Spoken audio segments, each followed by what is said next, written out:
The Old Testament always considered blood a sacred sign of life. This teaching remains necessary for all time.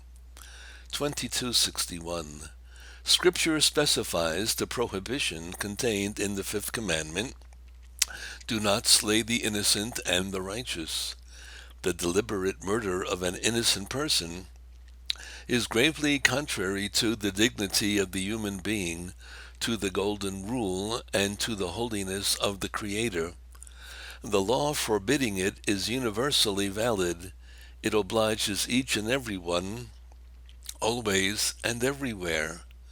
2262. In the Sermon on the Mount, the Lord recalls the commandment, "You shall not kill," and adds to it the proscription of anger, hatred, and vengeance. Going further, Christ asks his disciples to turn the other cheek, to love their enemies.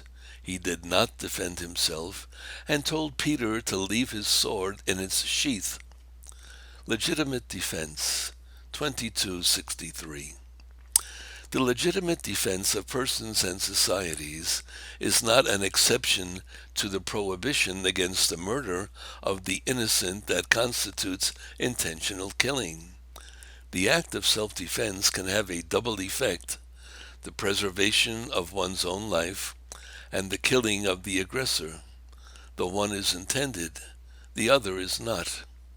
2264. Love toward oneself remains a fundamental principle of morality. Therefore, it is legitimate to insist on respect for one's own right to life. Someone who defends his life is not guilty of murder, even if he is forced to deal his aggressor a lethal blow.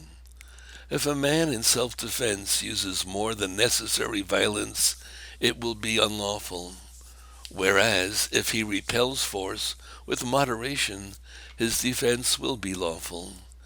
Nor is it necessary for salvation that a man omit the act of moderate self-defense to avoid killing the other man, since one is bound to take more care of one's own life than of another.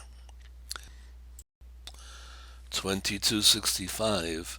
Legitimate defense can be not only a right but a grave duty for one who is responsible for the lives of others.